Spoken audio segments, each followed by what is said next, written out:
Praise the lord. జనవరి 6వ తేదీ 2025. ఈరోజు దేవుని వాక్యము, నీ దేవుడైన యెహోవా నీకనుగ్రహించు దేశములో నీవు దీర్ఘాయువంతుడు వగునట్లు నీ తండ్రిని నీ తల్లిని సన్మానించుము. నిర్గమకాండము 20వ అధ్యాయం 12వ వాక్యము.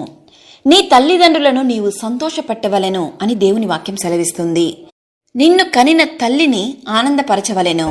నా కుమారుడా, నీ తండ్రి ఆజ్ఞను గైకొనుము, నీ తల్లి ఉపదేశమును త్రోసివేయకుము అని దేవుని వాక్యం సెలవిస్తుంది.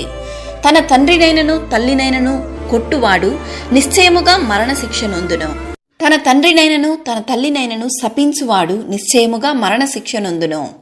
తల్లిదండ్రులను గౌరవించని ఆదరించని పిల్లలకు ఈ వాక్యం ద్వారా దేవుడు హెచ్చరిస్తున్నాడు.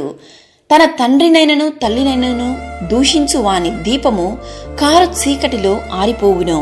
నిన్ను కనిన నీ తండ్రి ఉపదేశము అంగీకరించుము. నీ తల్లి ముదిమియందు ఆమెను నిర్లక్ష్యము చేయకుము.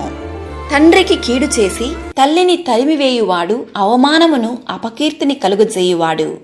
దేవుని వాక్యమును ధ్యానించి తల్లిదండ్రులకు లోబడి దేవునికి ప్రియబిడ్డగా జీవించుము. నీవు నీ దేవుడైన యెహోవా ఆజ్ఞలను అనుసరించి ఆయన మార్గములలో నడుచుకొనిన ఎడల యెహోవా నీకు ప్రమాణము చేసి ఉన్నట్లు నిన్ను ఆశీర్వదించి దీవించును. ప్రభువైన యేసుక్రీస్తు కృప మనందరికీ తోడయుండును గాక. ఆమేన్. God bless you.